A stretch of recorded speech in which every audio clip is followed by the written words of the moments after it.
C'est bien de revenir présenter un grand thème aujourd'hui, mais un peu difficile. Vous avez des cartes, on va essayer de découvrir comment, à l'époque de l'exil, juste avant l'exil, eh bien, au moment d'un drame terrible, le grand drame biblique, on peut dire, l'espérance n'est pas morte. Mais au contraire, l'espérance s'est renouvelée. C'est cela, moi, qui m'intéresse. Les récits, en effet, de la Bible nous apprennent que c'est au cœur des situations les plus tragiques que naît souvent une grande espérance en Dieu. Une espérance qui révèle sa présence comme sauveur, celui qui sauve ceux qui semblent perdus.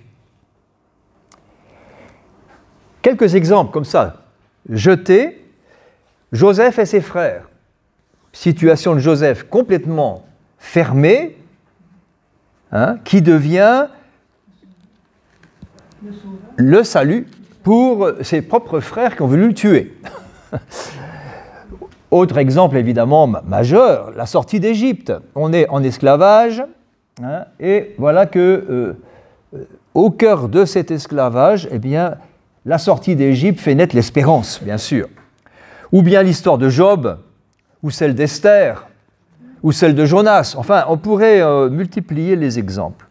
Mais il y a surtout, c'est ce que nous allons voir aujourd'hui, l'histoire tragique de l'invasion de la Palestine par les Babyloniens, avec la prise de Jérusalem et la déportation à Babylone, qui est l'œuvre du grand Nabuchodonosor, le Nabucco de la Bible. À la suite de cela, évidemment, vient le fameux drame de l'exil, un exil d'à peu près 40 ans à Babylone, de toute la population israélite, presque toute. Le grand drame de l'exil met fin à la royauté davidique. Et la naissance de l'espérance messianique va surgir, évidemment. L'espérance messianique en un descendant de David, parce que Dieu a promis par Nathan à David que sa dynastie ne s'éteindrait jamais. 2 Samuel 7, le grand passage de 2 Samuel 7. En vertu de cette promesse, puisque Dieu, quand il promet, en général, il tient ses promesses, en vertu de cette promesse, dans le drame de la fin de la dynastie davidique, eh bien, va surgir l'espérance que cette promesse va se réaliser dans un descendant de David. On va attendre un descendant de David qui va restaurer le royaume. Et c'est ce qui apparaît d'emblée en ouvrant le Nouveau Testament dans la généalogie. C'est-à-dire le tout premier chapitre de Matthieu, qui est le premier chapitre du Nouveau Testament. Alors, je pense que vous avez, voilà, premièrement, vous voyez, la généalogie de Saint Matthieu. On va commencer par le Nouveau Testament pour entrer dans l'Ancien, ce qui est assez original. Habituellement, on fait le contraire. Puis ensuite, on tâchera de regarder un petit peu le contexte historique de l'histoire du roi Josias. Alors, il y a des petites choses, là, on s'amusera un petit peu avec des... Puis, alors là, je suis au 3, les textes qui racontent la mort tragique de Josias. Puis ensuite, l'espérance qui naît de la tentative de compréhension. Qu'est-ce que Dieu a voulu faire en tuant ce roi, en laissant mourir, pas en le tuant, en laissant mourir ce roi juste. Et puis on passera à Jésus, en 5, qui vient combler cette attente. Pour finir avec l'Apocalypse, où il est question, justement, on verra ça. Point de suspension. Voilà, un petit programme, un petit menu. Voilà.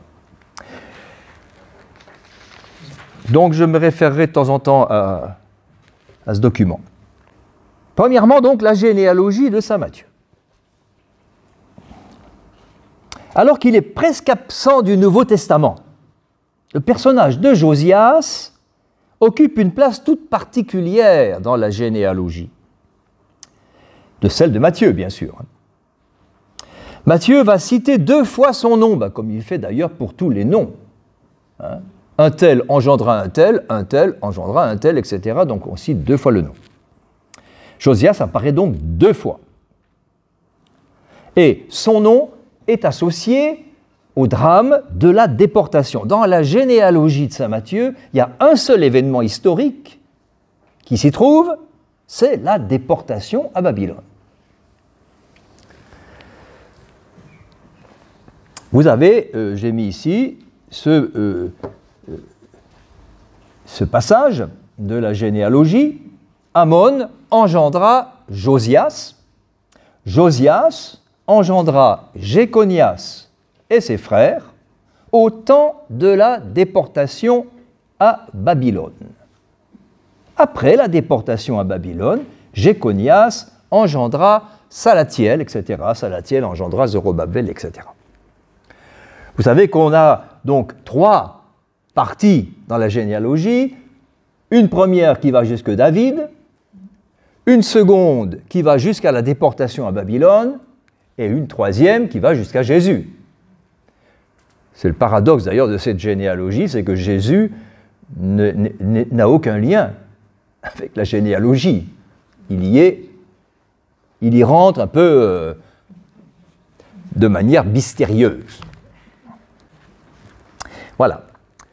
Cette généalogie, donc, mais Josias a une place un peu spéciale.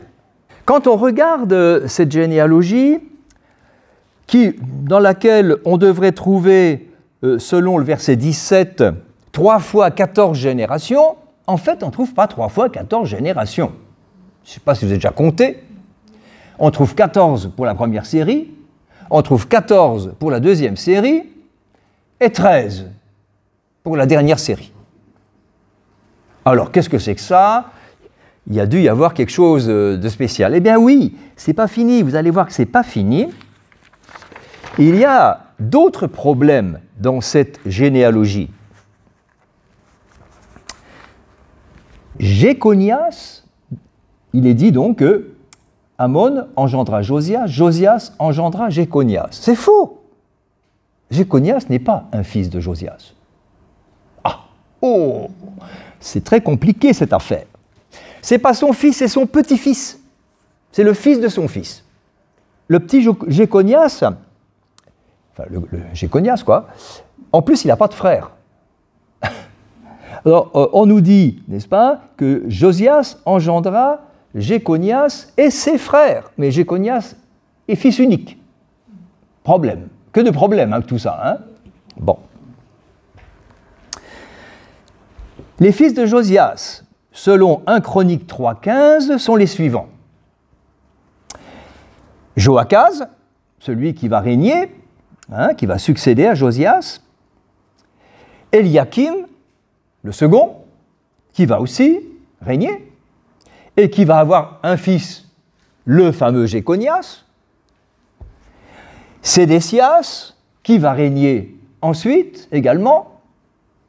Et puis Shaloum, qui ne montera pas sur le trône. Remarquez, les autres ne vont pas avoir une fin très, très heureuse dans tout ça.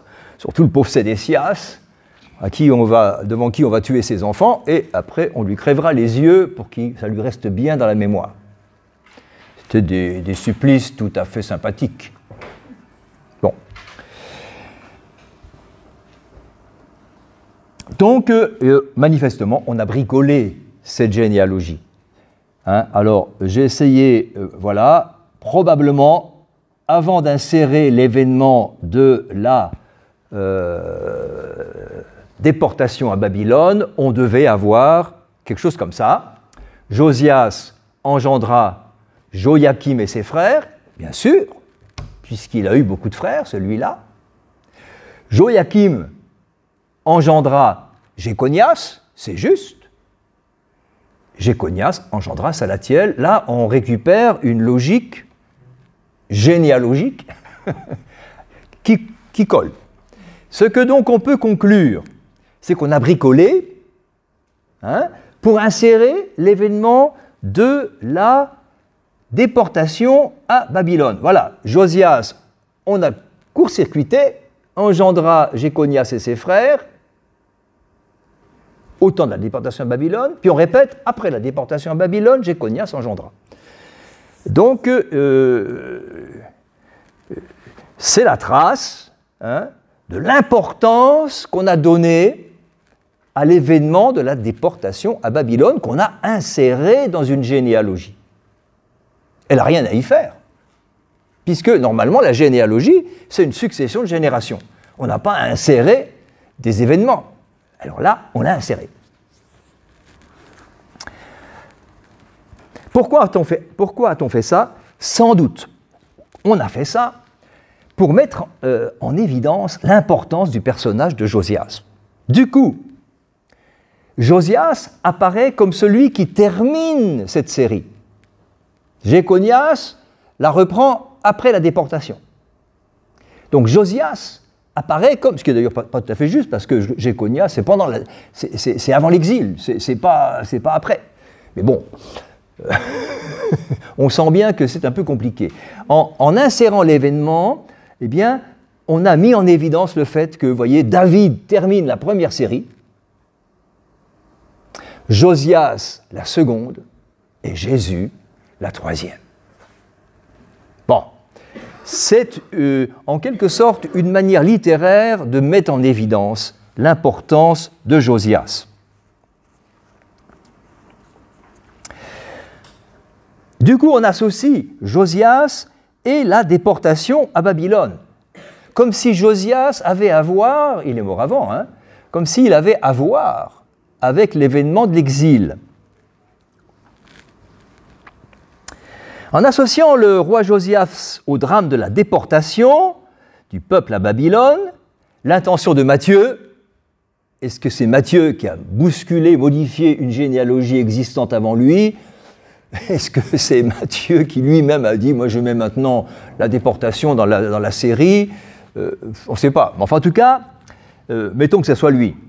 Donc, en faisant cette insertion de la déportation, eh bien, l'intention de Matthieu est sans doute d'associer Jésus, enfin plutôt non, je dis mal, d'annoncer que Jésus aura le même destin que Josias, qu'il y a un lien à faire entre Jésus et Josias. Je veux dire qu'il y a un lien à faire avec David, bien entendu, premier, celui qui termine la première série.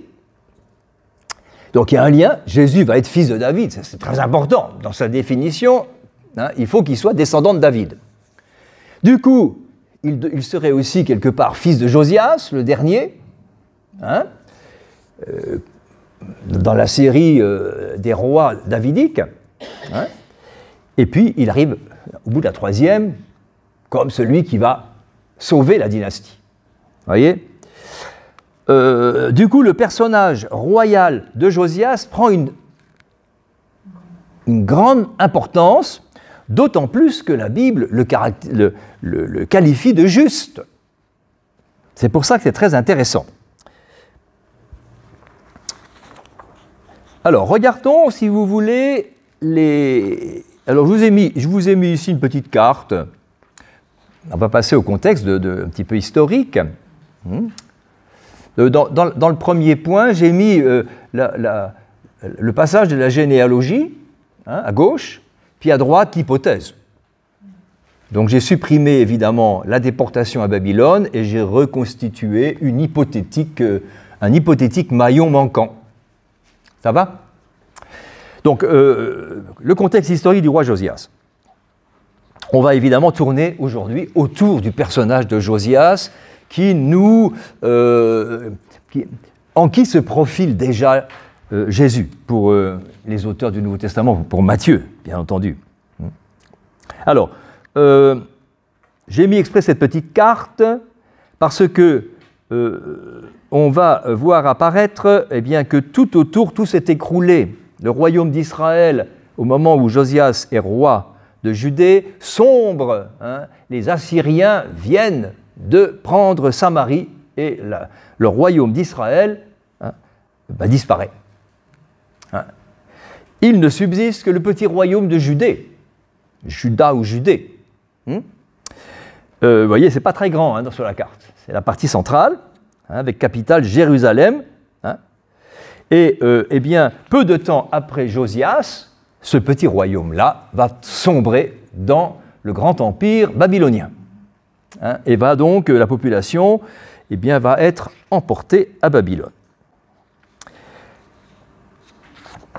Je tourne la page. Vous avez là la reconstitution des tableaux. Donc vous avez là la succession des rois dans les deux royaumes. D'abord le royaume avant la division, donc Saül. Il faut mettre un tréma sur le U, que j'ai oublié, parce que ce n'est pas Saul, mais Saül.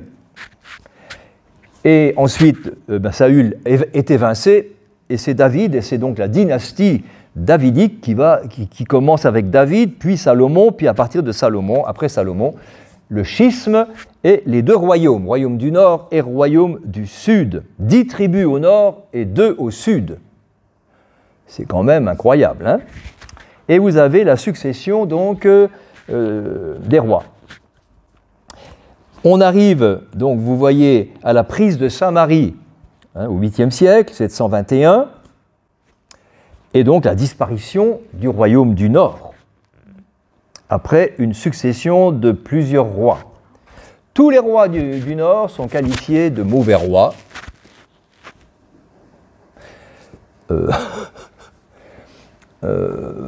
Ils n'ont pas fait la volonté du Seigneur. Bon, mais remarquez, c'est une histoire reconstituée par le Sud. Donc les gens du Nord ne sont pas très bien vus par ceux du Sud. Et donc la chute de Samarie, c'est bien fait pour eux quelque part. Hein. Sauf que, eh bien, au Sud, ça sera un petit peu plus tard, mais ça sera aussi la même chose. Alors donc, le royaume du Sud, eh bien, lui va durer hein, jusqu'au VIe siècle. Avec eh bien, le dernier qui sera Sédécias, un fils de Josias. Avec donc la prise de Jérusalem en 587. En fait, elle est déjà prise, Jérusalem, en 597. Mais comme les petits rois successeurs de David vont se révolter contre la puissance occupante, ce qu'on peut comprendre, ça leur jouera des mauvais tours et finalement ça aboutira à la destruction complète de la ville et à la déportation radicale, pour ne plus qu'on se rebelle. Hein, donc Jérusalem est prise en 597 et elle est reprise, elle est quasiment détruite hein, en 587. Voilà. Et l'exil va durer de 587 à 538 avec l'édit de Cyrus. On passera de la période babylonienne à la période perse de l'histoire biblique. Alors, j'espère que ça vous rappellera des souvenirs. En vous mettant cette petite carte, ce petit diagramme, je me suis dit que ça pourrait peut-être vous servir. Voilà. Et vous voyez qu'il y a 3 noms qui sont en caractère... Enfin, il y en a 2 dans la succession là, mais il faut rajouter David. 3 noms qui sont des rois considérés comme justes. Ceux qui ont fait la volonté de Dieu. Il n'y en a pas beaucoup. Hein? Il y a David, Ézéchias et Josias. Avec David et Ézéchias, Josias fait partie des 3 rois qui sont considérés comme justes par ce maître de sagesse qui est le Siracide, Ben Sirac. Voilà ce qu'il dit, Siracide 49,4. Hormis David, Ézéchias et Josias, tous multiplièrent les transgressions, ils abandonnèrent la loi du Très-Haut. Bon, c'est très clair, hein. Josias fait donc partie des 3 grands rois d'Israël, enfin israélites, hein, du royaume du sud. Hein. David, c'est pas le royaume du sud, c'est l'ensemble du royaume. Enfin bon. Et non seulement il fait partie des trois, mais David est le premier, et Josias est le dernier. Vous voyez l'importance quand même de ce personnage. Alors, je continue, puisqu'on a ici la suite. Malgré la grande réforme religieuse qu'il avait engagée. Alors là, vous avez les chapitres que vous pouvez aller lire, on n'a pas le temps de lire ça ici, hein, mais où l'on nous décrit comment Josias a réformé le culte, a renouvelé le culte israélite, qui sans doute était un petit peu en situation problématique, parce qu'il y avait sûrement le culte à certains dieux non israélites. On voit ça avec déjà, dans le nord, Jézabel et, voyez, et Akab. Donc en faisant des mariages, quelquefois, on fait entrer, voilà. Mais en tout cas, le culte n'était plus pur, quoi. Hein. Et donc, eh bien, malgré cette grande réforme, hein, parce que dans certains textes, on nous dit que la Pâque célébrée par Josias, à l'époque de Josias, est bien plus grande, bien, que celle célébrée au temps de David. Alors, il est même plus important que David, dans certains textes. Donc, malgré cette grande réforme, hein, parce qu'il avait pressenti que ça devenait dangereux, ça sentait le roussi. Hein, l'envahisseur, quand même, menaçait, il prend tout autour, comprenez ? Quand tout ce qui est autour de vous commence à tomber, vous vous dites que c'est un peu dangereux pour vous. C'est pareil. Donc il avait fait une grande réforme de fidélité, de retour à la Torah, hein, et au culte pur. Et malgré ça, hein, eh bien, Josias fut tué par le pharaon Nécho à Megiddo en 609. Et ça, on va y revenir là-dessus. Comment se fait-il qu'un roi juste, qualifié de juste, qui a tout fait pour ramener le peuple, hein, à une fidélité à Dieu, comment se fait-il que Dieu ne le défende pas, ne le sauve pas, hein, et qu'un pharaon de passage, parce que c'est exactement le cas, un pharaon de passage qui n'avait rien à faire avec lui, hein, eh bien, au passage, le tue, enfin le fait tuer. Il est considéré dans la Bible comme le dernier des rois justes de Juda. Donc il a régné de 640 à 609. Voilà le petit résumé que j'ai fait là. Vous avez un autre diagramme ici pour situer un petit peu Josias dans l'ensemble de l'histoire. Hein, vous voyez que la réforme de Josias en 622, c'est donc au début du 7e siècle, hein, au cours du 7e siècle en tout cas, et puis ça n'a pas sauvé le peuple, puisque Jérusalem est prise en 587. Voilà. Je vous signale que le drame de l'exil va avoir une fécondité étonnante au plan, vous voyez, j'ai mis ça à droite, au plan de la mise par écrit de la Torah, de la loi, des 5 premiers livres, le Pentateuque, comme on l'appelle chez nous. Hein. Le Pentateuque est, comment dire, mis par écrit et acquiert ce que nous connaissons, l'organisation que nous lui connaissons aujourd'hui, hein, à la période de l'exil surtout, et il est fini à la période perse. Voilà. C'est intéressant de situer cela. Hein. Donc on est dans une période extrêmement importante, non seulement de l'histoire israélite, mais également de l'écriture de la Bible. D'autant plus que nous sommes en période donc monarchique et que c'est à cette période-là que les prophètes ont un ministère. Donc tous les écrits prophétiques, en gros, tournent autour de l'exil, un peu avant et un peu après et pendant. Alors vous avez une autre carte, je pense, hein, au cas où vous auriez perdu la mémoire, ce qui arrive quelquefois de nos temps. Donc les deux royaumes, les deux puissances, hein, qui à l'époque vont menacer Jérusalem, d'abord la Syrie, hein, au nord, Ninive, aujourd'hui c'est Mossoul, hein, c'est le nord, quoi, le nord de l'Irak aujourd'hui. Donc la Syrie, Assyrie, et qui va être la puissance qui va menacer Jérusalem après avoir pris, hein, Assurbanipal, après avoir pris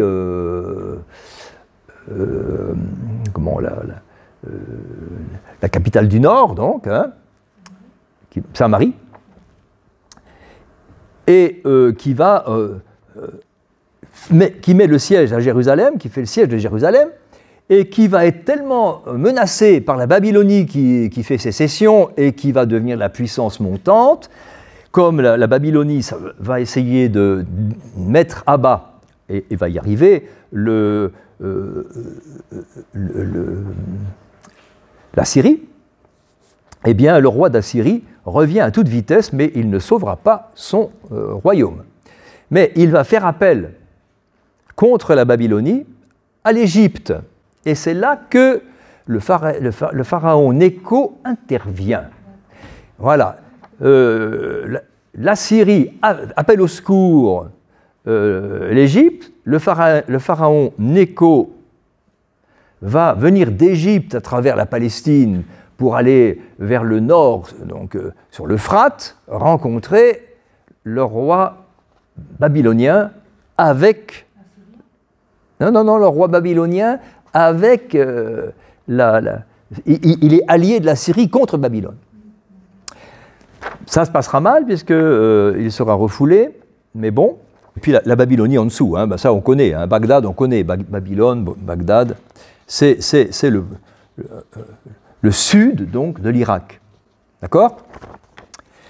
Je vous ai mis aussi cette carte, une carte avec des flèches qui nous rappelle les principales invasions bibliques. Hein.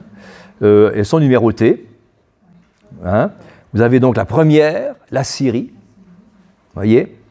Vous avez un petit résumé. C'est pour ça que j'aime bien cette carte, elle est plutôt pratique. Un petit résumé avec les dates. Hein. Donc, 9e siècle, qui fait tomber le royaume du Nord, puis la Babylonie, qui va faire tomber le royaume du Sud, puis c'est la Perse, troisième flèche. Je dis volontiers, mettez en couleurs différentes, vous allez vous amuser avec des crayons de couleur sur les flèches. Les Perses vont libérer les Israélites, hein, de Babylonie, qui vont revenir à Jérusalem, en Terre Sainte, reconstruire la ville et le temple. Donc ça c'est la troisième.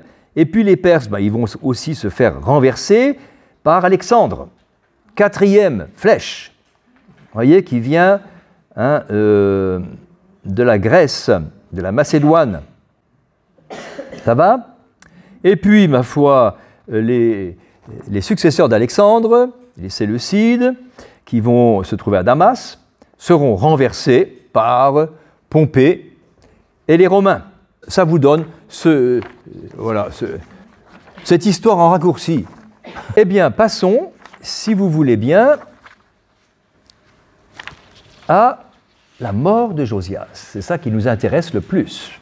Vous avez 3 textes qui sont sur vos feuilles que l'on va regarder. On va les lire, je vais les lire, parce que c'est l'occasion de les lire, pour le coup, complètement. Il y a 2 passages de l'Écriture, hein, du 2e livre des Rois d'abord, et du 2e livre des Chroniques. Et puis, un passage du 1er livre d'Esdras. Je reviendrai quelques instants sur ce 1er livre d'Esdras, parce que ce n'est pas le livre d'Esdras de la Bible que nous connaissons. J'y reviendrai. Donc,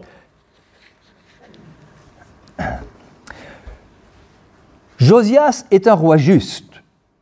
Et la mort tragique qui va nous être racontée dans ces textes, hein, évidemment, ce n'est pas simplement des récits qui relatent la mort d'un roi.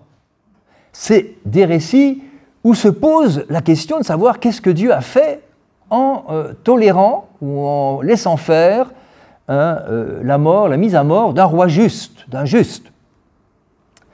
Un juste qui a opéré une grande réforme pour ramener le peuple à la fidélité au Seigneur. Hein. C'est ça. Et nous sommes dans la pensée israélite de l'époque, pour qui la rétribution est très claire. Si tu es juste, Dieu te sauve, te comble, etc. Mais si tu es, tu es injuste ou que tu ne respectes pas la loi du Seigneur et que tu fais plein de choses mauvaises à ton prochain, en particulier si c'est une veuve, un orphelin, un étranger, etc., alors Dieu te punit. Avec Josias, ceci est mis complètement à défaut. Comprenez? On est devant un problème grave, qui est d'ailleurs un peu le problème de Job. Hein? C'est un problème grave.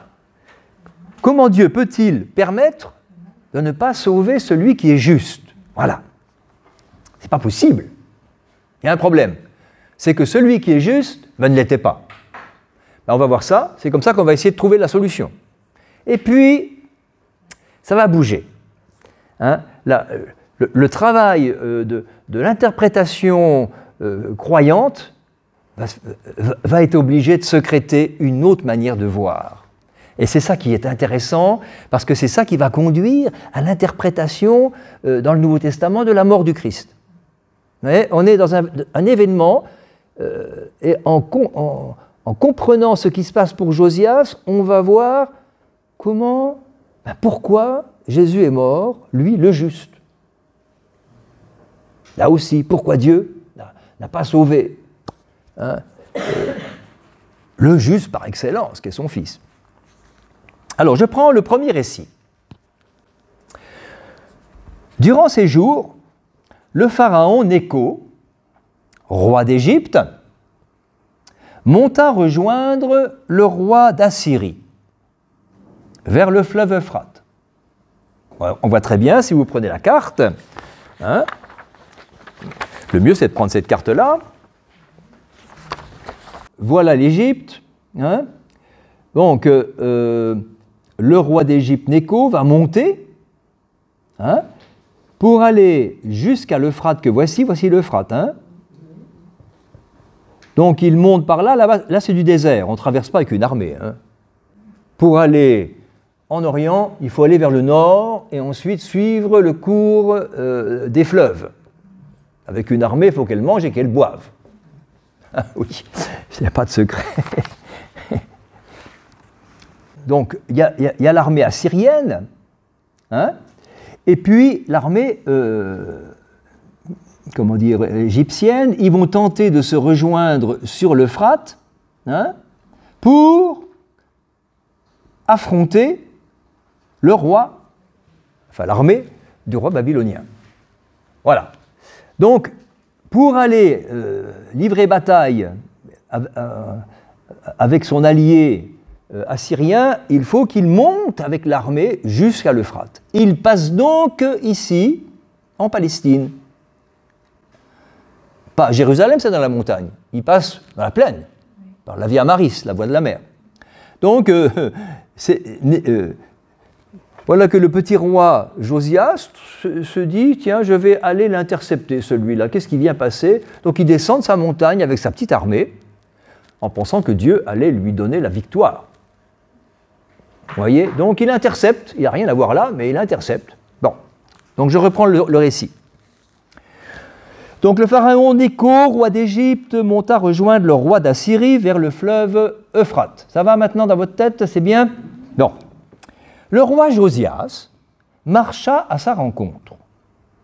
Mais le Pharaon, dès qu'il le vit, tua Josias à Megiddo.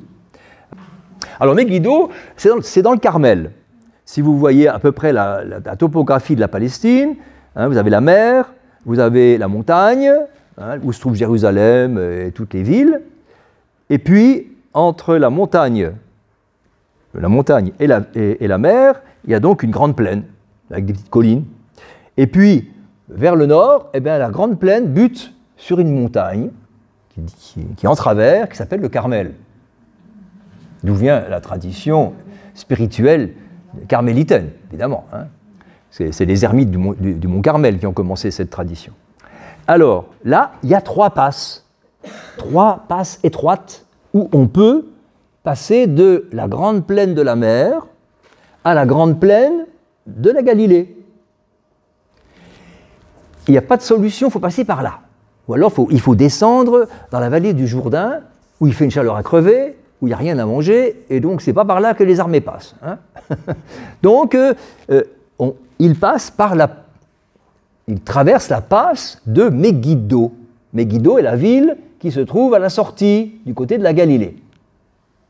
Une magnifique ville aujourd'hui, si vous allez en Palestine, c'est une forteresse extraordinaire, très belle. Bon, donc ils vont à Megiddo, ils se rencontrent à Megiddo, et à Megiddo, Josias est tué. On ne nous dit rien de plus. Hein? Simplement, il va à la rencontre du pharaon qui le tue, après l'avoir vu. Donc il ne devait pas... On ne nous donne pas beaucoup de renseignements sur le combat. Hein. Comme il était mort, ses serviteurs le transportèrent sur son char. Remarquez que là, il est mort à Megiddo. Très important de remarquer ça. Hein. Comme il était mort, hein, ses serviteurs le transportèrent sur un char et l'amenèrent de Megiddo à Jérusalem. Très important pour la suite. Hein. Ce roi sera le dernier que l'on va enterrer à Jérusalem. C'est fondamental. Hein. Donc, ils transportèrent sur un char Josias, ils l'amenèrent à Jérusalem, on l'ensevelit dans sa tombe. Important, on le met dans une tombe à Jérusalem. Hein. La population du pays prit son fils, Joachaz, on lui donna l'onction et on l'établit roi à la place de son père. C'est important ici, pourquoi ? On donne l'onction au roi, comme on l'a fait pour David et comme on le fait pour chacun des rois. C'est ça qui fait que le roi devient Messie. Le mot Messie vient de ce rite de l'onction qui est important en soi, bien sûr, mais qui assure celui qui reçoit l'onction de l'assistance de l'Esprit Saint. Pour que le roi puisse accomplir sa mission au nom de Dieu, on lui fait l'onction pour qu'il ait l'assistance de l'Esprit divin. D'où, ayant reçu l'onction, il devient oint. C'est pas très beau en français. On dit plutôt, il devient Messie, c'est quand même mieux. Hein? Messie, ça veut dire qu'il a reçu l'onction. Christ, qui est le mot grec qui traduit Messie, hein, ça veut dire la même chose. Il a reçu l'onction. C'est de ce même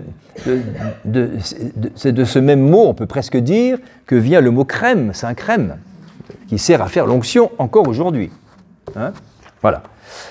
Donc, on donne l'onction au fils et il devient roi. Voilà. Le récit du deuxième livre des rois est extrêmement court, mais on nous dit des choses importantes. On nous dit qu'il est mort à Megiddo, qu'on l'a emmené à Jérusalem pour l'enterrer. Donc c'est un roi qui a fini à son existence comme tous les rois, dans une tombe enterrée dignement à Jérusalem. C'est le dernier. J'avance déjà quelques pions. Comprenez pourquoi c'est important la mise au tombeau, par exemple. Bon, c'est pierre d'attente. Pierre d'attente. Ce récit ne dit rien. On ne comprend pas trop ce qui s'est passé. Pourquoi ? Préfère ne pas interpréter l'événement. Par contre, dans le récit qui va être fait dans le 2e livre des rois, on s'est posé la question de savoir pourquoi ce roi juste, Dieu ne l'avait pas secouru. Et on va trouver toutes les raisons pour prouver que c'est de sa faute. C'est qu'il a fait les choses qu'il ne fallait pas. Vous allez voir. Vous allez voir comme c'est. Les théologiens de l'époque vont plaquer sur Josias certainement des trucs qu'il n'a pas fait pour expliquer que Dieu ne l'a pas secouru. Après tout cela, c'est la réforme, la grande réforme. Après tout cela, quand Josias eut remis en état la maison,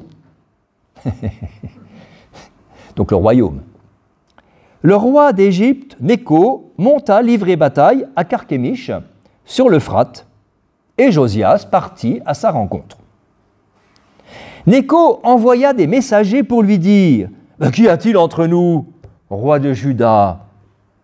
Ce n'est pas contre toi que je viens aujourd'hui, mais contre mon ennemi habituel. » Contre la Babylonie. Dieu m'a dit, remarquez, Dieu m'a dit de me dépêcher. Ne t'oppose pas au Dieu qui est avec moi, sinon il te détruira. Vous voyez qu'on est déjà en train d'expliquer ce qui va se passer. En s'opposant à Nécho, au fond, il s'est opposé à Dieu. Bon. Pourtant, Josias ne changea pas d'avis, car il cherchait une occasion de se battre contre lui. Deuxième explication qui va un peu assombrir la réputation de Josias. Il n'écouta donc pas les paroles de Nécho inspirées par Dieu, et il vint livrer bataille dans la passe de Megiddo. Alors le verset 23 est très très important pour la suite, vous verrez. Les archers tirèrent sur le roi Josias. Les archers tirèrent sur le roi Josias. Le roi Josias, ici, est mort, transpercé par les flèches. Très important ceci.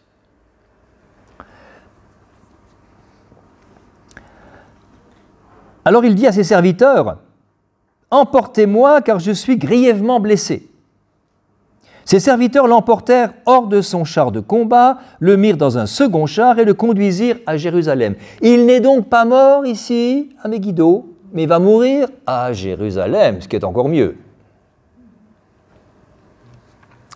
Il mourut et fut enseveli dans les tombes de ses pères. Et tout Juda et Jérusalem se mirent en deuil pour Josias. Alors ici, on a quand même, toute la suite va montrer l'importance du personnage de Josias dans la mémoire collective d'Israël.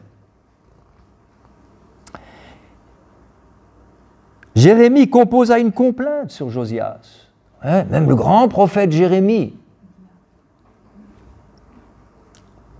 Tous les chanteurs et les chanteuses ont parlé de Josias dans leurs complaintes. Jusqu'à ce jour, on établit cette pratique en Israël et on inséra ces chants parmi les complaintes. Donc, ils sont rentrés dans la liturgie. Donc, les lamentations sur la mort de Josias sont entrées dans la liturgie d'Israël. Enfin, c'est ce qui est dit ici. Donc, vous voyez qu'avec ce deuxième récit, nous avons une tentative d'explication qui recourt à ce qui était a priori la seule hypothèse possible, c'est que si Dieu ne te sauve pas, c'est que tu es pécheur et que tu as fait des choses pas bien. Tu n'es pas juste. Et malgré tout, on termine sur une glorification du personnage. Et on insiste sur la mort à Jérusalem et la mise au tombeau à Jérusalem. Ceci est fondamental pour tous les rois. Tous les rois, hein, pour être un roi, pour être un bon roi, ben, il faut finir bien enterré. Alors, maintenant, voilà le récit du premier livre d'Esdras. Alors, il y a plein de livres d'Esdras. Je ne vais pas faire un gros topo là-dessus, mais quand même. Ce qui est pas en jaune, en orange, ce sont les livres canoniques. C'est-à-dire, dans l'hébreu, vous avez un livre d'Esdras et un livre de Néhémie, qui, à l'origine, formaient un seul livre, hein, mais qui ont été divisés en deux. Donc, Esdras et Néhémie, dans toutes les Bibles, nous avons Esdras et Néhémie. Dans la Bible des Septante, donc la Bible grecque, ceux-ci, les deux, Esdras et Néhémie, constituent le deuxième livre d'Esdras. Il est appelé le deuxième livre d'Esdras, parce qu'il y a eu insertion de ce fameux premier livre d'Esdras, dont on va lire le récit. Hein? Voilà. Alors, maintenant, si on regarde la Vulgate, notre chère Bible en latin, la Bible de Jérôme, c'est encore plus compliqué. Parce que, eh bien, le livre d'Esdras de la Bible hébraïque s'appelle le premier livre d'Esdras. Le livre de Néhémie s'appelle le deuxième livre d'Esdras. Et puis, le premier livre d'Esdras de la Bible grecque s'appelle le troisième livre d'Esdras. Et puis, il y en a un quatrième, en plus des autres. 4 livres d'Esdras. Je laisse la Bible en slavon parce que c'est encore une autre organisation, la Bible des Russes, si vous voulez, ou des orthodoxes qui ont le slavon comme langue. Hein. Alors, donc, moi je vais parler du premier livre d'Esdras. Mais en fait, dans la Tob, la nouvelle Tob que nous avons, hein, de 2010, hein, c'est le troisième. Ah oui, ils l'appellent le troisième. Donc c'est source de confusion nombreuse. Ce petit tableau nous permet de nous y retrouver un petit peu. Voyez ? Évidemment, c'est un livre apocryphe. Hein ? C'est un livre qui n'est pas dans le canon hébraïque. Hein ? Alors, c'est fort intéressant, ce premier livre, ou ce troisième livre d'Esdras. Je vous ai mis ici la traduction, donc on a le troisième et le quatrième Esdras selon la Bible latine, on les a dans la nouvelle version de la Tob, hein, la dernière édition. Hein. Vous pouvez le trouver très bien avec ces codes, ce sera le 3 Esdras, troisième livre d'Esdras. Je vous signale que la Tob a fait une très bonne introduction sur cette histoire compliquée des livres d'Esdras. Donc si vous êtes perdu, allez lire l'introduction, surtout au quatrième livre d'Esdras. Vous avez plus de renseignements presque au troisième. Alors je lis ce récit tout à fait étonnant. Après toute cette action de Josias, donc ici toujours les réformes, il arriva que le pharaon, roi d'Égypte, suscita une guerre à Carchemish sur l'Euphrate, et Josias sortit à sa rencontre. Ici, c'est le pharaon qui est responsable, hein, de la guerre, ce n'est pas ce qu'on nous a dit avant. Le roi d'Égypte envoya des messagers pour lui dire « Qu'y a-t-il entre nous, roi de Judée? Ce n'est pas contre toi que j'ai été envoyé par le Seigneur Dieu. » Ah! Maintenant, ce n'est pas simplement une parole que je viens de dire, ne m'empêche pas de passer. C'est je suis en mission. Dieu m'envoie. Donc ne viens pas t'intercepter. Hein? Donc on insiste sur la responsabilité de Josias. Hein? Ce n'est pas contre toi que j'ai été envoyé par le Seigneur Dieu, car c'est sur l'Euphrate qu'est ma guerre. Aujourd'hui, le Seigneur est avec moi. Vous voyez, le Seigneur est avec moi. Et le Seigneur qui est avec moi est pressant. Éloigne-toi, ne t'oppose pas au Seigneur. On ne peut pas plus fort, hein? Mais il l'attaqua dans la plaine de Megiddo. Et ici, c'est la plaine de Megiddo, ce n'est pas la passe. Et les chefs descendirent contre le roi Josias. Le roi dit à ses serviteurs, « Éloignez-moi du combat, car j'ai été gravement touché. » Aussitôt, ses serviteurs l'éloignèrent je pense que c'est du champ de bataille, rang de bataille, ça ne veut pas dire grand-chose, et il monta sur son deuxième char.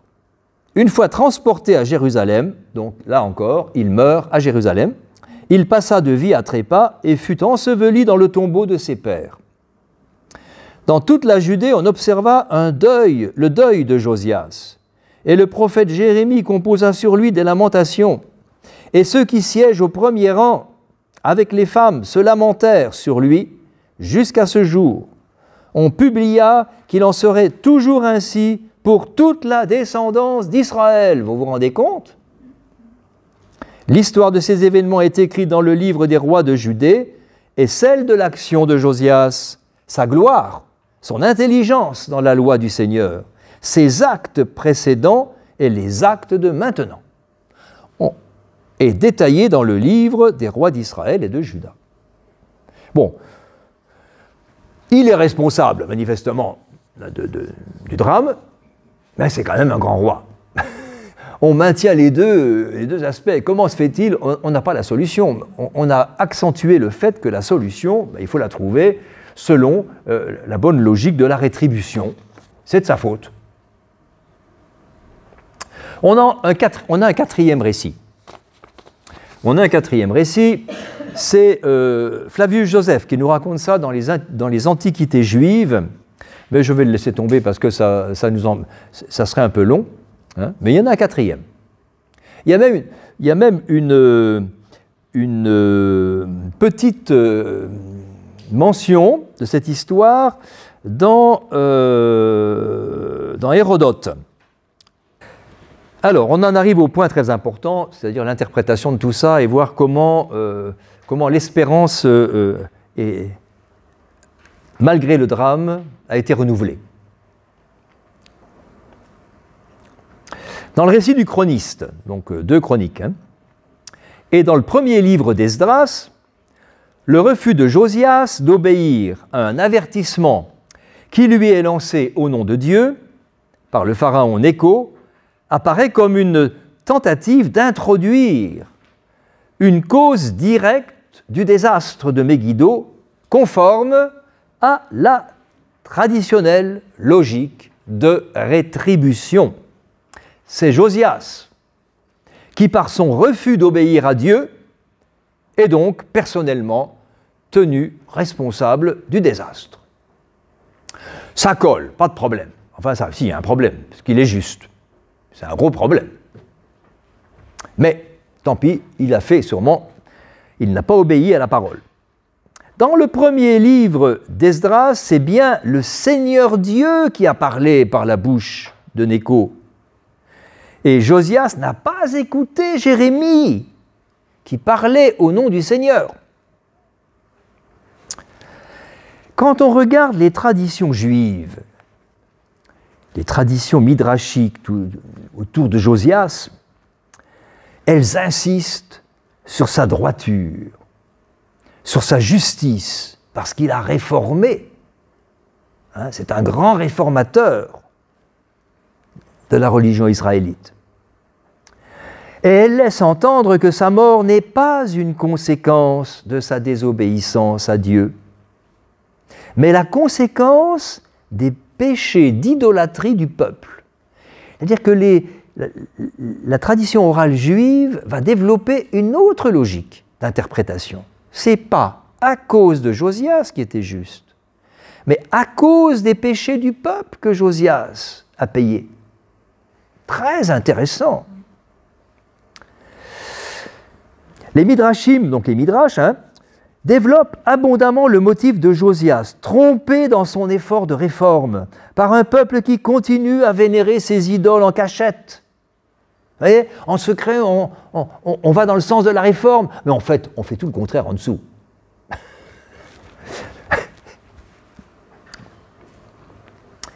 C'est le peuple qui est présenté comme responsable de l'échec de Josias et de sa mort. Alors qu'il est criblé d'au moins 300 flèches dans les traditions juives, il y a 300 flèches qui l'atteignent. Il est vraiment transpercé de partout, plus que Saint-Sébastien. Alors qu'il est criblé d'au moins 300 flèches, qu'il agonise, le juste Josias, dans les traditions juives, reconnaît sa faute de n'avoir pas écouté l'invitation du prophète Jérémie.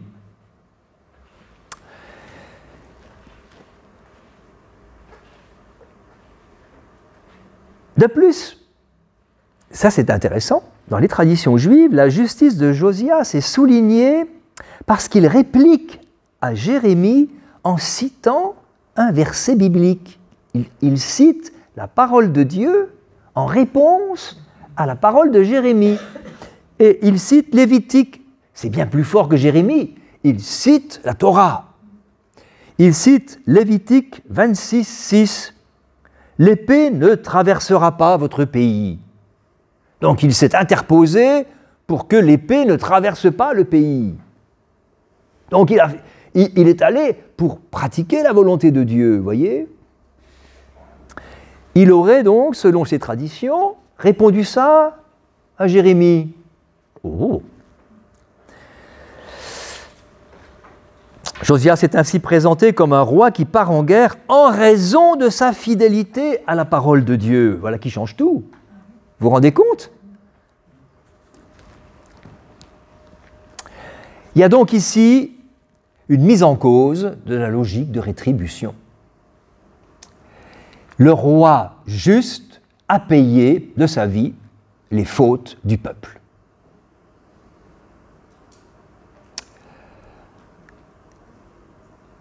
C'est devant l'impasse que j'ai évoquée tout à l'heure que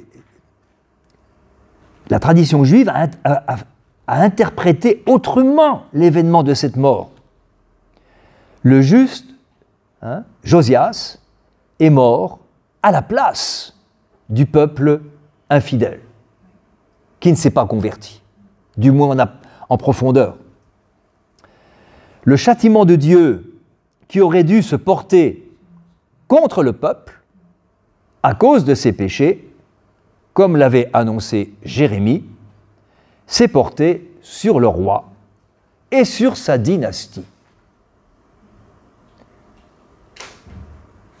La mort du roi juste aurait en quelque sorte sauvé le peuple. La mort de Josias apparaîtrait alors comme une stratégie divine pour éviter de s'en prendre au peuple. Un tel courant de réflexion théologique, tout nouveau, se trouve dans les textes, quelques textes, il n'y en a pas beaucoup quand même, des textes comme les chants du serviteur d'Isaïe, bien entendu, et puis surtout sur le fameux oracle, on va y revenir, du transpercé, dans le livre de Zacharie, le deuxième Zacharie. Une telle compréhension de la fin tragique du roi Josias, mort à la place du peuple, a été évidemment la source d'un nouveau courant de messianisme dont l'attente s'est portée sur un Messie royal, juste et fidèle comme le fut Josias, et qui puisse prendre sur lui les conséquences des péchés du peuple afin d'obtenir par sa mort le pardon du Seigneur. Vous voyez où je veux en venir? C'est assez clair, je pense.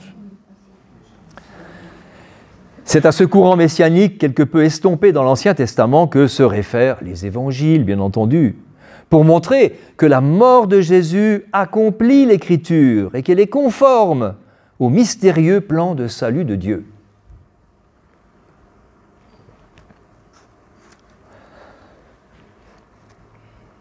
La théologie biblique traditionnelle de la rétribution qu'on trouve dans le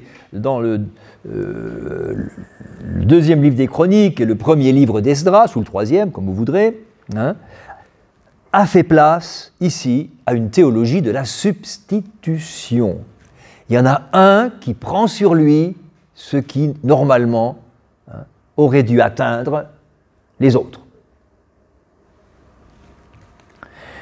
L'événement de la mort de Josias a permis d'entrevoir qu'aux yeux de Dieu, la souffrance et la mort du juste pouvaient être fécondes, d'une fécondité mystérieuse pour le peuple. Vous vous rendez compte ? On est là dans un événement qui va bouleverser quand même l'histoire de la révélation. C'est qu'on fait un grand pas dans la conception de Dieu, qui n'est plus un Dieu qui punit ou qui récompense, voyez, mais un Dieu qui cherche à sauver et qui cherche des stratégies de salut, même si ça ne marche pas comme il voudrait. C'est complètement différent comme image de Dieu.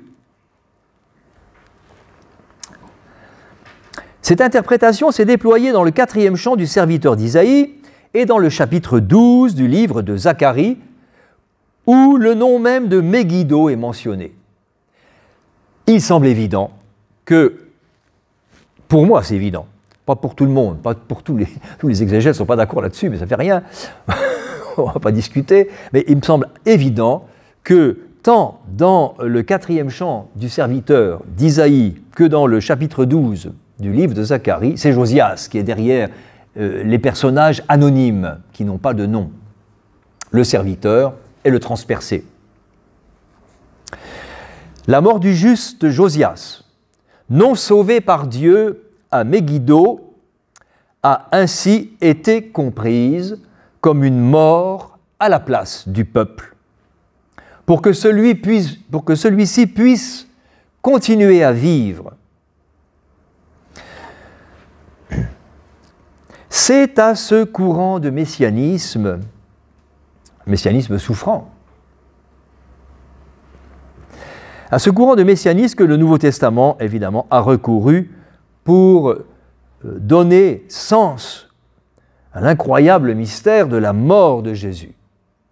Je prends un exemple. 1 Pierre 3, 18. Donc, dans ce verset, l'auteur de la première épître de Pierre voit dans la mort du Christ celle d'un juste mort pour des injustes. Je lis. Le Christ lui-même est mort une fois pour les péchés, juste pour des injustes, afin de nous mener à Dieu. Mis à mort selon la chair, il a été vivifié selon l'esprit. Il est mort, le Christ lui-même est mort une fois pour les péchés, à cause des péchés. Il a pris sur lui les péchés, n'est-ce pas? Lui, le juste, il est mort pour les autres. On est dans cette logique d'interprétation de la mort de Josias, appliquée à la mort de Jésus.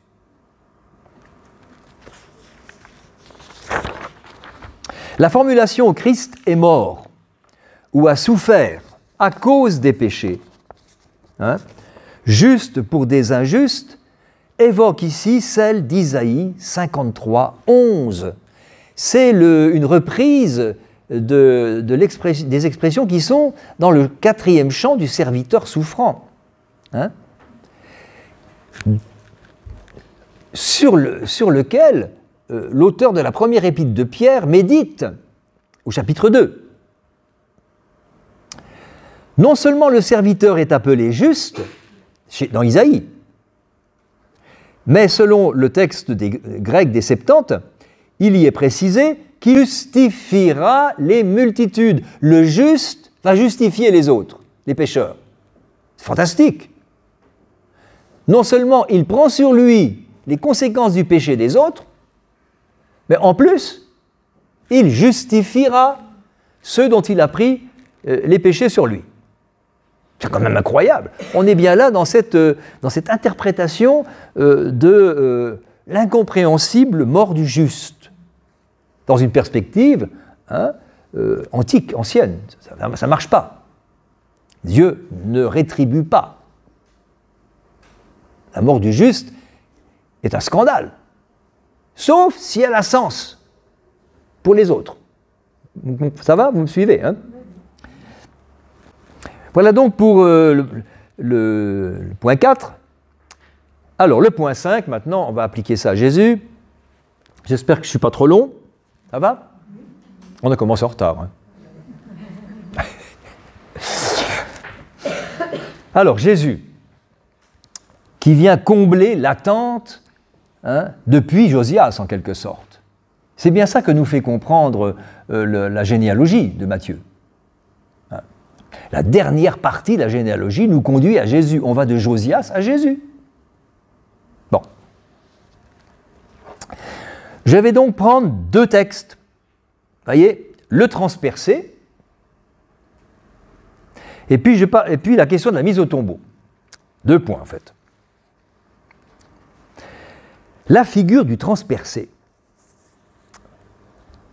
Alors, Zacharie 12, 10. C'est ça qui va nous intéresser, mais je vais y aller en partant de Jean 19, c'est-à-dire du récit johannique de la mort de Jésus. Cependant, comme c'était le jour de la préparation, les autorités juives, de crainte que les corps ne restent en croix durant le sabbat, ce sabbat était un jour particulièrement solennel, demandèrent à Pilate de leur faire briser les jambes et de les faire enlever. Les soldats vinrent donc, ils brisèrent les jambes du premier, puis du second, de ceux qui avaient été crucifiés avec lui.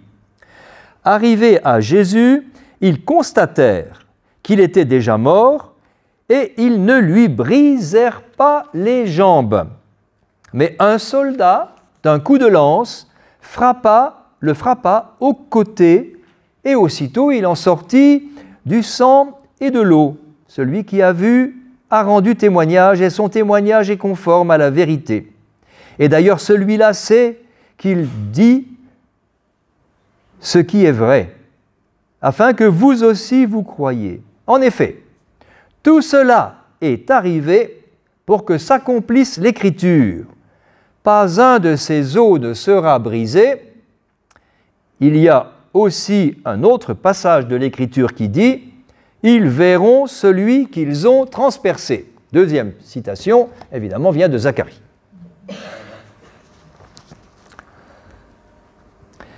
Donc l'évangéliste introduit 2 citations scripturaires pour faire comprendre les événements décrits avant et qu'ils se sont déroulés selon les Écritures. Après avoir mentionné que les jambes de Jésus ne furent pas brisées et qu'un des soldats lui perça le côté de sa lance, pour s'assurer qu'il était bien mort, l'évangéliste cite un premier passage. « Pas un os ne lui sera brisé. »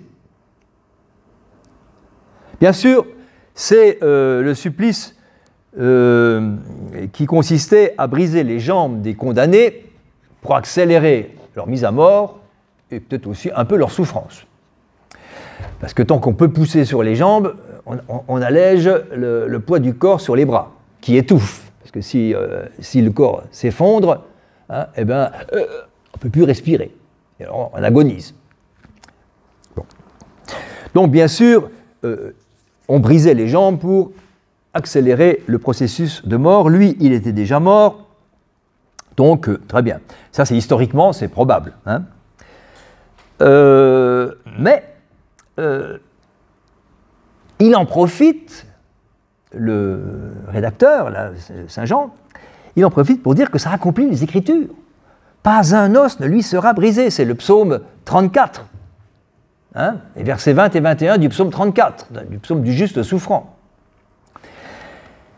Malheur sur malheur pour le juste, mais de tous le Seigneur le délivre. Il garde tous ses os, pas un ne sera brisé. Ça vous rappelle quelque chose. Voilà.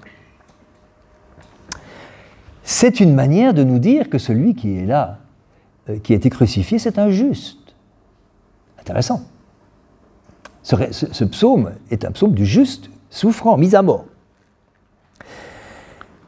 Il est évidemment possible aussi, et c'est très important dans Saint Jean, bien sûr, de voir dans cette référence, la référence à l'agneau pascal, dont on ne brise pas les os. Il faut pas, on doit le manger sans briser les os.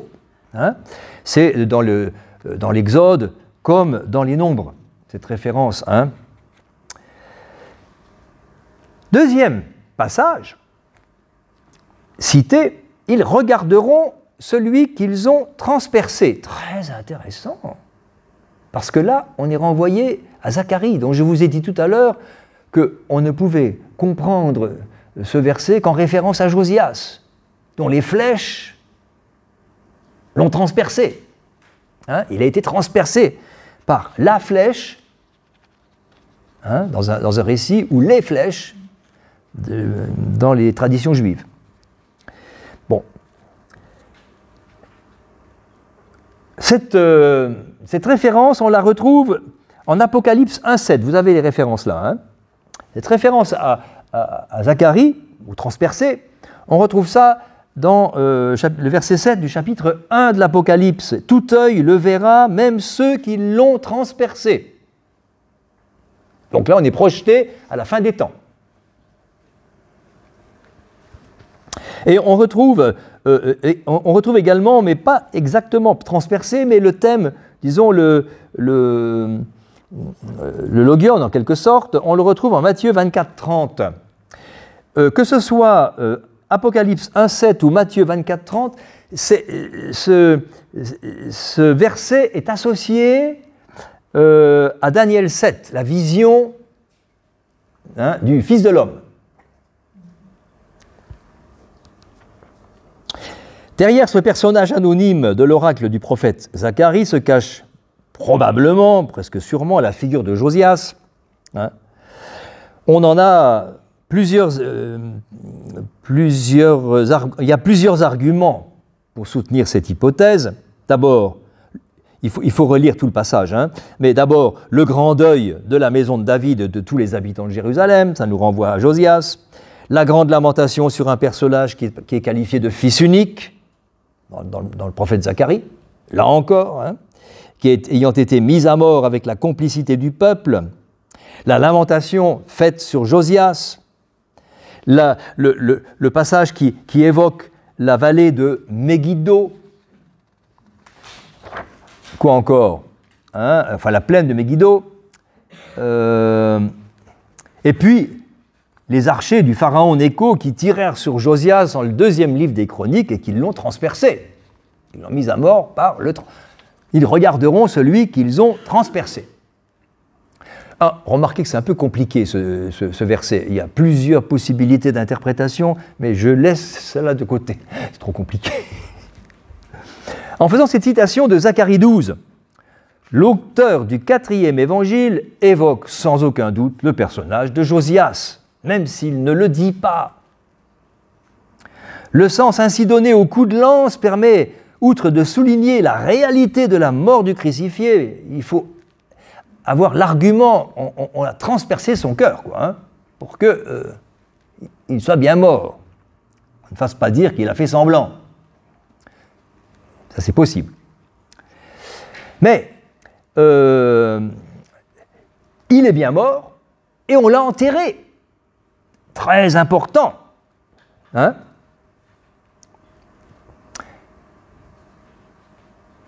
Juste après cet épisode que je viens de vous lire, avec les 2 citations, il y a la mise au tombeau.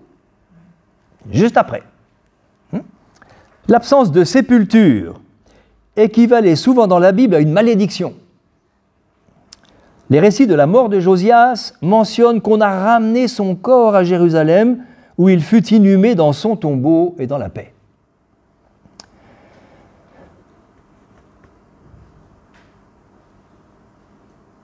Le 4e évangile a traité avec un soin particulier le récit de la mise au tombeau de Jésus. Ça n'a pas été fait à la va-vite. Sans doute pour souligner la justice et la royauté de celui qu'on enterrait. Ça nous renvoie à Josias, d'une certaine façon. Si la permanence des scènes d'inhumation du Christ au terme des récits de la Passion ne fait pas douter qu'elle relate un fait historique, on l'a mis au tombeau. L'importance de ce motif dans tout le Nouveau Testament laisse penser qu'on l'a amplifié. peut-être en se référant à l'inhumation royale de Josias. Certains aspects des récits évoquent une inhumation royale, comme la mention du tombeau neuf. On a mis le roi Jésus, le Messie, le roi Jésus, dans un tombeau neuf, et surtout l'énorme quantité d'aromates apportés par Nicodème, 30 kilos. On n'a jamais utilisé autant d'aromates dans les récits de sépulture de l'Ancien Testament, même les rois. La mention de la mise au tombeau de Jésus dans la prédication apostolique primitive est aussi remarquable. Qu'on se souvienne, par exemple, d'Actes 13, hein, des récits, des prédications primitives, hein, Actes 13, 28-30.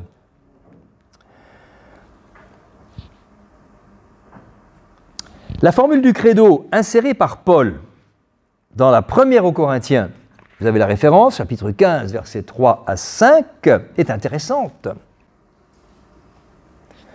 Le Christ est mort pour nos péchés, selon les Écritures. Il a été enseveli et il est ressuscité le troisième jour, selon les Écritures. Vous avez le Christ est mort pour nos péchés, selon les Écritures. Il est ressuscité le troisième jour, selon les Écritures. Ceci, c'est très parallèle. Une belle construction. Mais on a quand même ajouté l'ensevelissement. Il a été enseveli. C'est très important pour après, une mort royale de quelqu'un qui est en plus juste. Un roi juste. Vous voyez ? La mention, d'ailleurs dans le credo aussi, la mention de l'ensevelissement, de la mise au tombeau est essentielle. À 2 reprises est mentionné l'accomplissement des Écritures, selon les Écritures. C'est selon les Écritures que Jésus est mort pour nos péchés, pas à cause des siens. Il paye pour nous. On est donc dans une logique de substitution, très claire. Si dans les récits de la Passion, la mort de Jésus, éclairée par des citations de psaumes, est présentée comme le destin du juste persécuté, elle apparaît dans cet ancien credo ici comme clairement expiatoire. C'est pour nous, pour nos péchés qu'il est mort. Donc à notre place, il expie pour nous. Difficile à entendre ça, hein ? Mais dans la logique théologique, biblique, c'est ça que ça veut dire. Quant à l'ensevelissement, il est mentionné entre la mort pour nos péchés et la résurrection, le troisième jour. Alors, dernier point, un petit mot sur l'Apocalypse. En Apocalypse 16, on lit ceci: ils les rassemblèrent au lieu dit en hébreu Armageddon, Har Megiddo, la montagne de Megiddo. Ça, c'est donc, on est renvoyé à la fin de la, donc à la fin de la Bible. Hein, on est renvoyé au grand événement de la mort de Josias à Megiddo. Trop clair. Megiddo, hein, j'ai expliqué en gros où ça se trouvait. Megiddo est un lieu incroyable. Il y a eu plein de batailles là-bas. Il n'y a pas eu que celle de Josias contre le pharaon Nécho. Hein? Mais il y a eu la grande bataille de Thoutmôsis III. On le sait, donc au XVe siècle avant Jésus-Christ, hein, où les princes syro-palestiniens ont été vaincus par le grand pharaon. Hein. Bon, ça reste dans la mémoire. Hein. Bon. Josué, au cours de la conquête, s'est battu là, victorieux. Bon, il y a aussi les Israélites, au temps de Barak et de Déborah, s'y sont battus contre Sisera, dans le livre des Juges. Hein? Etc. Et puis il y a eu le meurtre du roi de Juda, Ocosias, ici, là aussi. Bref, il y a un certain nombre de... il y a eu des batailles, on s'est beaucoup battu, et il y a surtout eu la mort de Josias, bien entendu. Donc Megiddo est le lieu symbolique idéal, hein, pour mettre en scène le grand combat final, à la fin des temps. Hein. Au fond, Dieu aura sa revanche. Josias, hein, a été vaincu par Nécho, mais Dieu, au même lieu, à la fin des temps, vaincra, non pas Nécho, mais le mal, qui a anéanti le juste. Oui, ça va? Bon.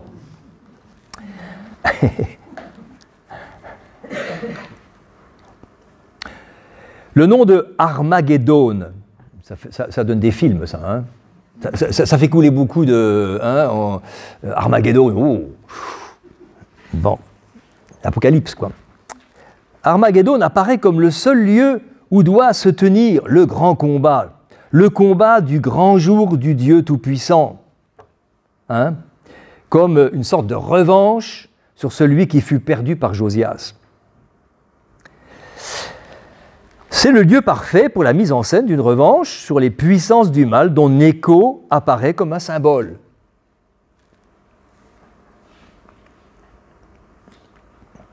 Le choix de Megiddo par l'auteur de l'Apocalypse est intentionnel, c'est sûr, et doublement intéressant. D'abord, il renvoie à la mort du juste Josias.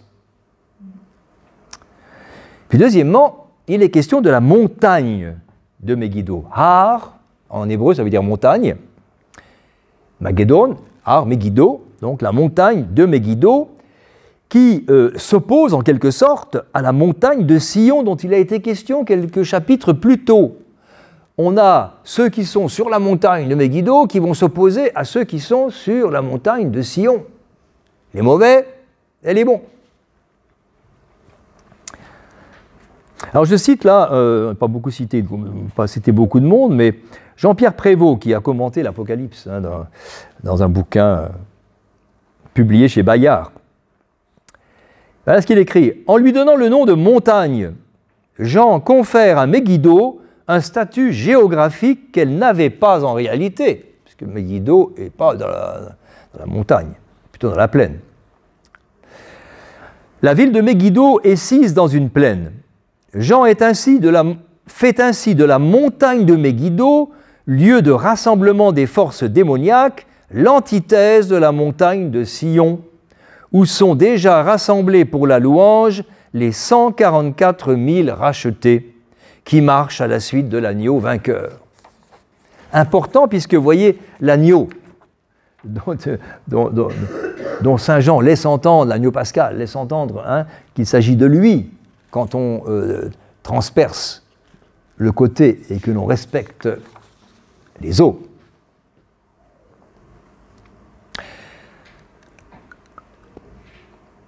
Voilà. Ainsi donc, la mention de la ville de Megiddo évoque, sans le nommer, le drame de Josias, c'est trop clair. Sa simple évocation est comme un clin d'œil qui suffit pour que revienne en mémoire le souvenir de la mort du roi juste. Maintenant, quand vous allez entendre parler de Megiddo, vous allez savoir de quoi il s'agit. Ben oui. Bon. Donc, qu'est-ce que j'étais là? Oui, pour qu'on revienne en mémoire le souvenir de la mort du roi juste et que soit ranimée l'espérance en une victoire ultime de Dieu contre toutes les puissances du mal. Vous voyez qu'avec ce retour à l'histoire de la mort de Josias, au moment de l'exil, ou juste avant l'exil, on est projeté à la fin des temps, ici, grâce à l'Apocalypse. C'est-à-dire que l'espérance va au-delà de l'attente du Messie, elle est dans une victoire totale, définitive de Dieu sur toutes les puissances du mal. C'est incroyable.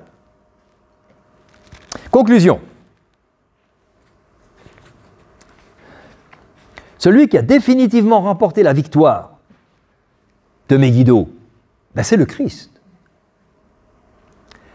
Comme Josias, il a été transpercé, mis à mort et enterré. Mais, ce que n'a pas pu faire Josias, il s'est relevé d'entre les morts. Dieu l'a sauvé en le ressuscitant. Pour le coup, le juste a été sauvé. Il n'a pas été épargné de la mort, hein, mais il a été sauvé.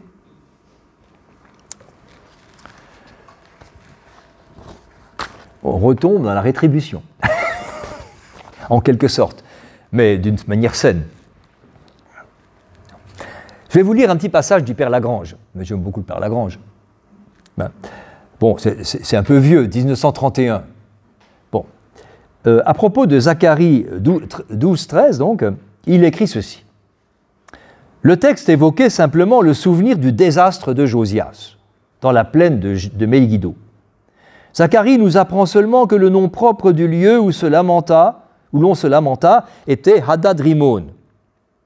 Nous voyons seulement ici que la mort du pieux Josias avait laissé un touchant souvenir dans Israël et aurait pu y accréditer l'idée que le roi qui s'était sacrifié inutilement pour son peuple serait peut-être suivi d'un plus grand roi, le Messie, dont la mort serait salutaire.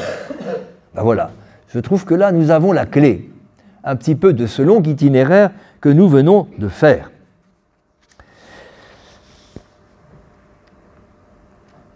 La figure de Josias a sans doute été beaucoup plus présente qu'il n'y paraît dans le christianisme primitif, où il est probable qu'on voyait, tant dans le mystérieux transpercé que dans le serviteur souffrant, des figures annonçant le Christ crucifié.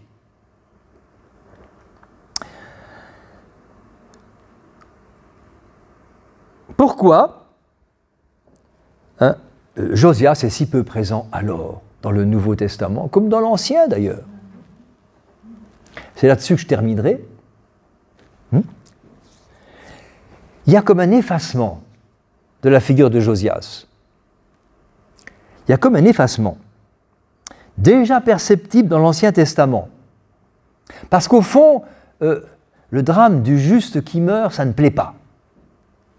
Et donc, ce n'est pas un courant de messianisme qui a été facilement accepté.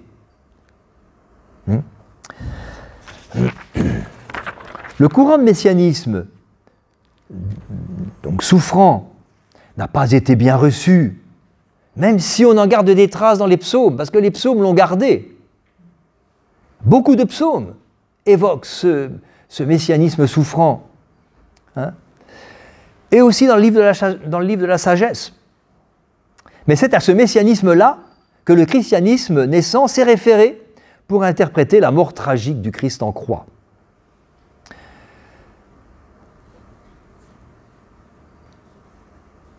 Alors, eh bien, voilà l'hypothèse que j'avance pour expliquer pourquoi Josias est si peu présent, explicitement, dans le Nouveau Testament. La figure royale de Josias a pu s'effacer pour laisser place à celle plus importante peut-être de David, le grand ancêtre. Le seul personnage qui est nommé dans la généalogie de Matthieu, le roi David. Intéressant, verset 6. On trouve d'abondantes références à David dans l'ensemble du Nouveau Testament, où Jésus est clairement appelé fils de David. Jésus a donc été présenté d'abord et avant tout comme l'héritier du messianisme royal, dont le personnage de référence est David, le fondateur de la dynastie. Toutefois, cela s'est sans doute fait aux dépens du messianisme souffrant, beaucoup plus difficilement acceptable, et pourtant bien présent, dont la figure de Josias est la référence. Ainsi, il nous semble, d'un point de vue littéraire, que Josias s'est effacé devant David, ce qui est parfaitement compréhensible et constatable dès le texte d'ouverture du Nouveau Testament, où la place réservée à Josias est d'emblée en retrait par rapport à celle laissée à David. Voilà. J'ai fini dans le cadre du cycle, là. Je pense que vous allez tirer vous-même les conséquences. C'est-à-dire que le drame de la mort de Josias et de l'exil anticipe la grande victoire de Dieu et donc l'espérance dans la venue d'un successeur de David par lequel Dieu sera victorieux de toutes les forces du mal. Voilà, c'est fini.